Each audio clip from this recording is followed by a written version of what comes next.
वनस्पतींचे फोटोसिंथेसिस म्हणजेच सूर्याच्या प्रकाशात त्यांची ऊर्जा तयार करण्याची अद्भुत प्रक्रिया। तुम्हाला माहिती आहे का की वनस्पती सूर्याच्या प्रकाशाला, पाण्याला आणि कार्बन डायऑक्साईडला एकत्र करून गोड साखर तयार करतात। ह्या प्रक्रियेत क्लोरोफिल नावाचा रंगद्रव्य महत्त्वाची भूमिका बजावतो।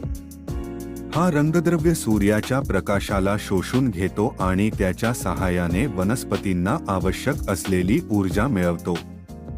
फोटोसिंथेसिसमुळे वनस्पती फक्त स्वतःसाठीच ऊर्जा तयार करत नाही, तर आपल्या वातावरणात ऑक्सिजनही सोडतात। यामुळेच आपण श्वास घेऊ शकतो। तुम्ही विचार करत असाल की हे सर्व कसे होते? सूर्याच्या प्रकाशात पाण्याचे अणू आणि कार्बन डायऑक्साईड एकत्र येतात आणि रासायनिक प्रतिक्रियेमुळे गोड साखर आणि ऑक्सिजन तयार होतो। हेच कारण आहे की वनस्पती आपल्या जीवनात अत्यंत महत्त्वाच्या आहेत। त्यांच्याशिवाय पृथ्वीवर जीवन असणे कठीण आहे।